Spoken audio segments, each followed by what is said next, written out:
This is the Vinogradovsky bridge of Krasnojarsk over to a little island here in the Yenisei. As you can see, not frozen. Sun's just coming up, or just peeking through. Gotta remember, it's about 8:30 AM on a Sunday, the last week in February, so it's not exactly bustling,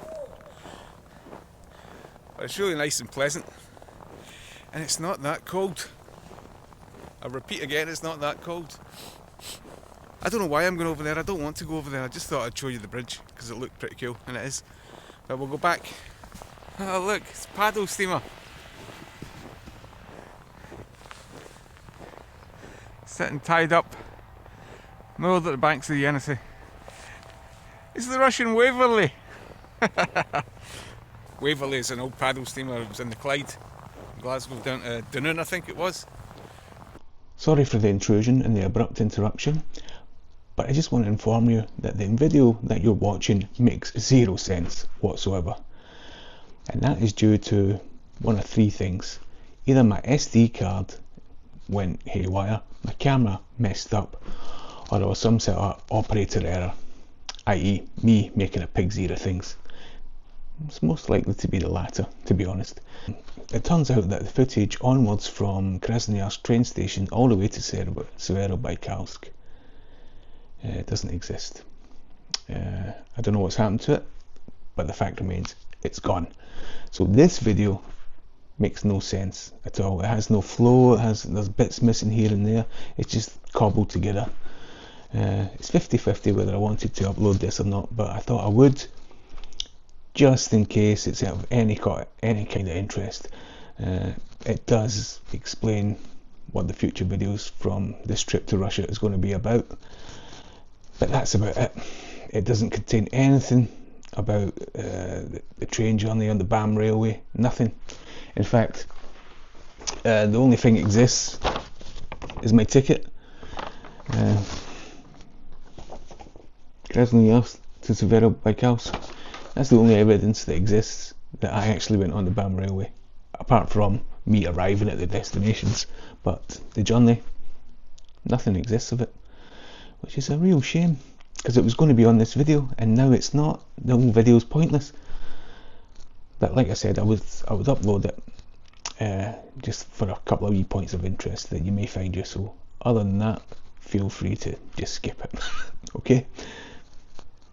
See you again. Bye bye. Good morning, good to see some new faces, and hello again to the same old faces, the same old names. Nice to see you again. Thanks for tuning in. And you're joining me from southern central Siberia, Krasnojarsk city to be exact, or to be precise. And it's the last week in February 2025. Supposedly winter, or meteorological winter as the Russians go by. If you don't know what that is, they just divide the year up into the 4 seasons. The 3 coldest ones are winter, the 3 hottest ones are summer. So winter is December, January, February. Summer, you got it, June, July, August. Anyhow, enough babbling. Krasnojarsk is a big Siberian city, second only to Novosibirsk in terms of size and population. There's over 1.1 million residents here. I could see just from arriving into the city how spread out and how big it is. But that shouldn't surprise you, because Krasnojarsk is the administrative capital for Krasnojarsk Krai. Now that is a humongous area, bigger than the whole of Western Europe, that goes from here in the very south of the region all the way to the northern coast, the Arctic coast, and a handful of islands beyond that. It's a phenomenally large area for just a region, and even then it's not even the biggest region in Russia. The next door neighbour one is. So that just goes to show you how huge, and I know everyone says that Russia's big, but it's not until you're here that you realise just how big it is. Most of the population of Krasnojarsk Krai live in this sort of area down here. Krasnojarsk city, the sort of smaller cities and smaller towns round about. hardly anyone lives further north, and that's because there's just nothing there. You just go further north, you reach Putarana Plateau, which is another place that's supposedly fantastic. And behind me is the Yenisei River, one of the 3 massive Siberian rivers that flow north to the Arctic Ocean. The Yenisei is the middle one, you've got the Ob, and then further east, the Lena. You've also got the Amur, the Angara, the Irtij. Countless rivers, but the 3 main ones, Ob, Yenisei, Lena. And just look at how fast moving it is, how wide it is. And it's not frozen, even though we're in winter. And the reason is, upstream a little bit, there's a hydroelectric dam, a huge hydroelectric dam, that injects the river with such energy that it doesn't get to freeze. It gets to freeze further on, upstream a bit, once it's outside of Krasnojarsk. It freezes in winter, but not down here. And normally, in winter, the air temperature is so low that the river gives off a fog. The water temperature is obviously quite high, and the air temperature is so low that it gives off a steaming fog-like appearance, but as you can see today, no sign of fog anywhere. And there are towns, or settlements, villages, all along the banks of the Yenisei, all the way up, because in the very far north there are, cities or towns, working towns if you like the famous, or should I say infamous, Norilsk, the nickel town, famous for its, I should say famous, infamous for its pollution and its just, shall we say, less than appealing appearance. The famous Russian writer Anton Chekhov described Krasnojarsk as the most beautiful of Siberian cities. I'm going to have to take his word for that. But, if you know a more beautiful Siberian city than Krasnojarsk, drop it in the comments. We'd always love to hear about it. But I'm not hanging around here long enough to put Chekhov's theory to the test. I mean, I'm sure it's lovely, but I'm not here to see Krasnojarsk. Now, actually, if anyone ever shows you pictures online about how crappy Russia looks, it's usually a picture of Norilsk in the springtime, or Vorkuta, or somewhere like that. Somewhere where it's normally under 6 feet of snow, that's got a quick thaw, and everything looks crap, and the whole infrastructure looks crap, and everything's rusting, and everything's smoke belching out, big chimneys, and rivers that look green. Yeah, it's pretty polluted, I'll give you that, and there's no getting away from it. But this isn't. Even though you can see the docks over there with the cranes that are unloading and loading barges that will sail up the Yenisei to supply those very towns, like Norilsk. Because up in the far north of Krasnojarsk, there are no roads. There are towns that are connected by the river, and there might be some minor roads connecting a few of them together, but apart from that, there is no road network like there is down here. It's weirder. It's not even minus, I think it's -5 or -6. And you're in Siberia in winter. Something's going on. But saying that, a couple of weeks ago it was -25, so I don't know if this is just a little blip that I've lucked out on. We'll soon find out.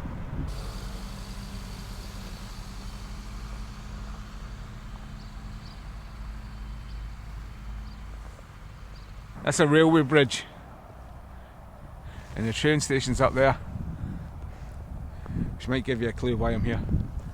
Yeah, I'm going to be taking a little train journey. In fact, let's go somewhere else, and I'll fill you in on the sort of plan for the next week. As you know, I'm pretty limited time-wise in what I can do and what I can't do while I'm in Russia, and being so far away from my sort of escape route, if you like, not my escape route, but my exit means that I've got to plan everything pretty.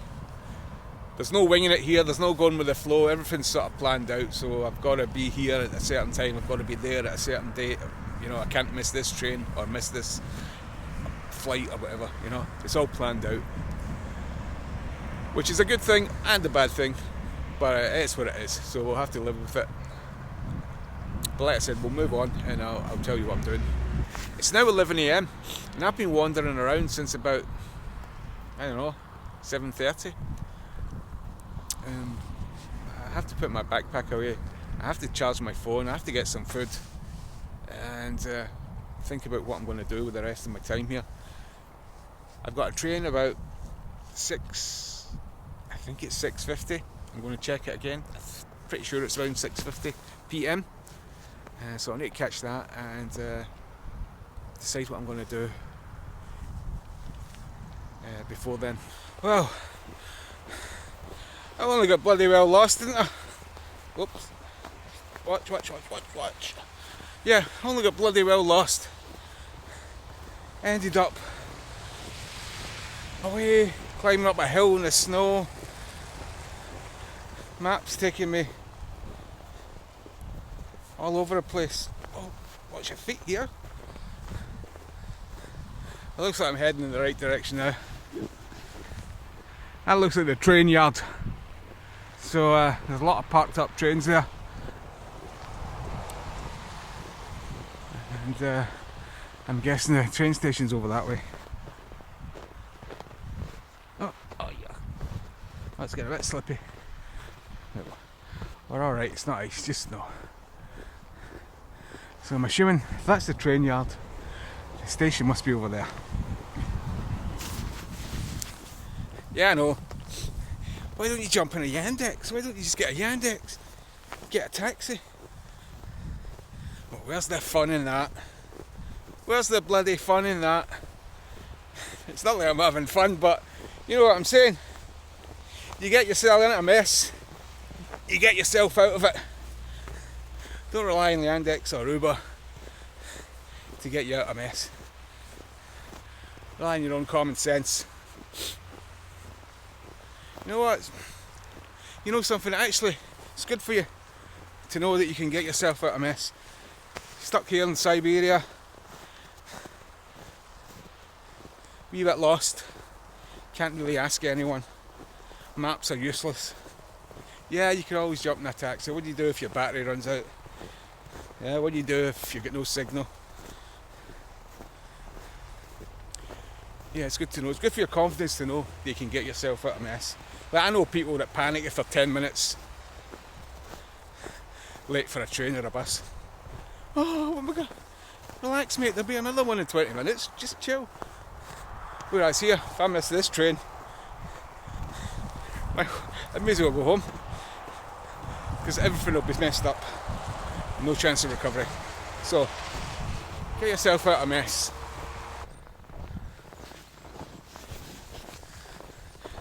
It's like I'm in a wee village inside the town. This must be where all the people wanted to keep their land or whatever. It's just all the wee old wooden houses.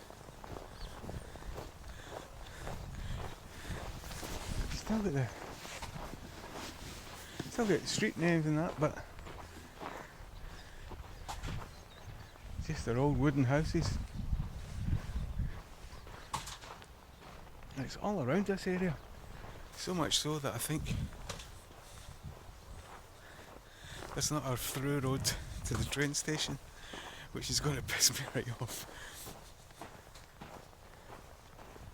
I can hear the trains, I can hear the sirens and the horns. I can't seem to bloody get there. Every road I go down is like this. Turns to a dead end.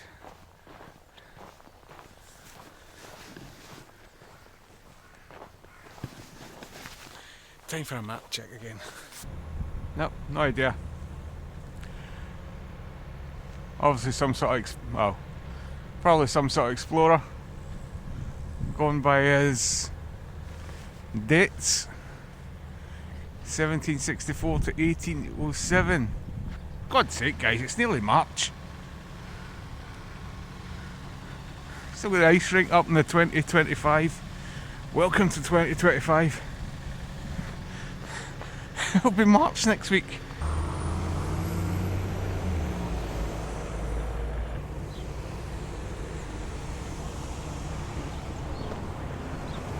This part of the Yenis is frozen. Part of it gets diverted round that little island. Oh, I just had a lunch in a Stolovia.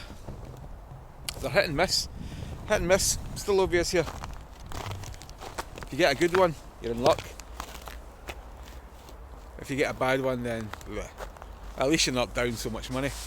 But yeah, might even give you a dicky tummy. But yeah, tasteless, lukewarm stuff. A good Stolovia is like, it's from heaven, you know. Brilliant food and cheap as hell. But they're rare, hen's teeth.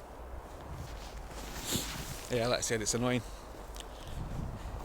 when you go into a bad one, because you know probably just round the corner is a really good one and you've just made the wrong choice. Yeah, I've got to be honest, I've not seen what Chekhov's talking about. I mean, it's actually, it's the surroundings, like the mountains and the hills over there. I don't know if you can make it out with the camera, but it's situated in a nice place, Krasnojarsk, but the city itself, it's just like a big industrial city. Nothing bad about it, but nothing to rave about either. Yeah, I was going to tell you what the plans are and why I'm here. Now, it's more of a bucket list ticking off. It's more bucket list ticking off that I'm doing. When I say bucket list, it's something I've just kind of made up recently. No, but this is true. I've always wanted to visit Lake Baikal. Always wanted to visit Lake Baikal.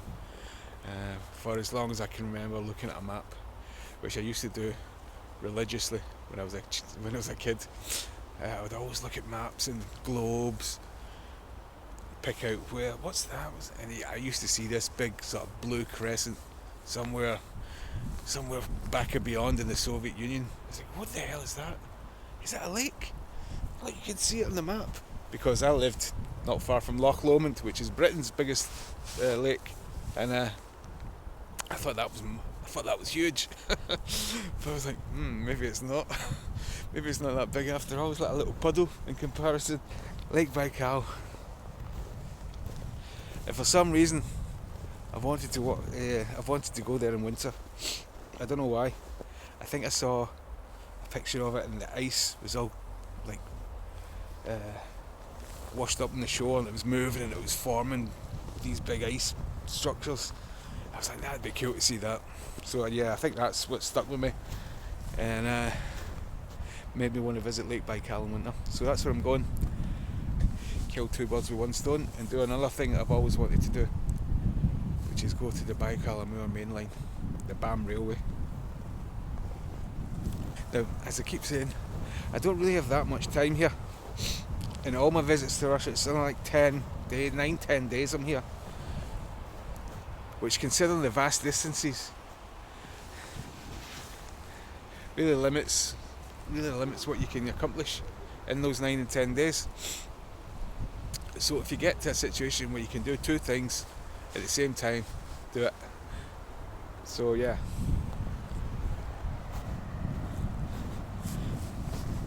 I looked into flying to Irkutsk, but if I wanted to go in the BAM, that would be fine for Lake Baikal. But if I wanted to go in the BAM, I would have to double back to Taishet and go in the BAM, which is just a waste of time. So I get the train from Krasnojarsk, I'm going the Trans-Siberian route to Taishet, where it branches off and becomes the BAM, and I'll end up at the north side of Lake Baikal in Severobaikalsk. Now the problem I've got from there is, how do you get back? I mean, from here it's 26 hours on the train, So obviously it's going to be like similar going back, but I'm not going back on the train, going back another way. I found a way to get back,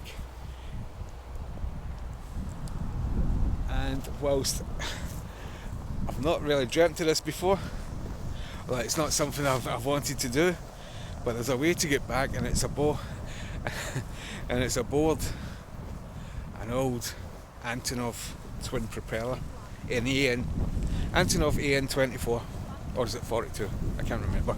It's a little twin propeller plane that flies from Krasnojarsk to Ulan-Ude, which is in the very south of Lake Baikal, just southeast of Lake Baikal. So I'm going from the northwest tip of Lake Baikal to the southeast, and from Ulan-Ude it's 7 hours on the train to Irkutsk, and I'll see the southern end of Lake Baikal from Irkutsk. And whilst I'm in Ulan-Ude, I'll see the world's biggest Lenin head. Not lemon head, Lenin head. Yeah, I'm not 100% convinced that the Antonov little plane is going to be is going to be a good idea, but it's booked and I'm doing it. I can't remember how much it cost. I think it was 11,000 rubles,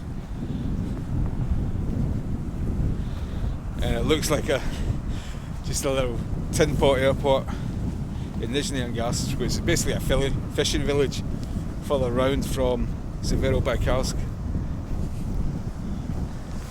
Now I could continue on the BAM. I mean, the best part of the BAM railway is after Severobaikalsk towards Tunda, but again, the distances and the time it takes, it's not viable. It's not viable for me to get back to Kaliningrad and get back into Poland and fly home and go to work. So I've got to make these sort of kind of ruthless choices about what I can and what I can't get away with. But that sounds alright to me. We're going to go towards Lake Baikal on the Trans-Siberian, get to Taishet, branch off on the BAM, spend a couple of days exploring the northern tip of Lake Baikal, take an Antonov 24 or is it 42, flying across Lake Baikal to Ulan-Ude, spend a day there, then go to Irkutsk, spend a couple of days there, then back home. Sound like a plan? Let's do it. Stay tuned for the BAM, Severobaikalsk, Lake Baikal, and Antonov 24 or 42. Find out the real answer soon. Find out the real answer soon. Is it a 42 or is it a 24? You can see all the smoke and from all the factories. Aluminium smelting. Aluminium's big here. In fact, everything's big here. This is probably the richest city in Russia when it comes to precious metals, because all the gold and the platinum and the palladium, the silver, even the diamonds from out in the Krai or out in other parts of Siberia come here to be polished and refined and processed. In fact, most of the gold jewellery sold in Russia is made here in Krasnojarsk, in the city of Krasnojarsk. It's taken, it's put into bullion bars, and it's made into jewellery as well. So if you're giving your missus something on her birthday or whatever, a wee necklace, a wee bracelet, it's probably made here in Krasnojarsk. If you're Russian, that is. Right, I know it's time to go when I start rambling nonsense. So I'll probably see you from the station.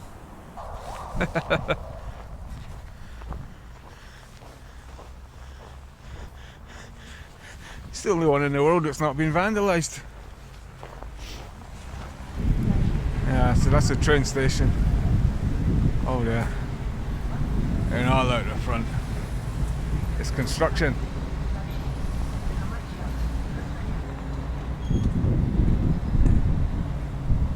station. And you got to go in through the side. I don't know whether you can go in there. I know you have to go in through the side.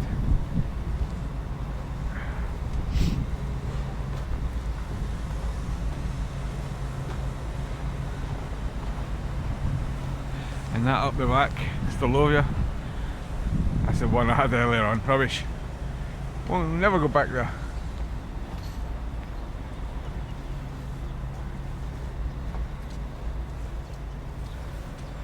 Vauxhall 2004.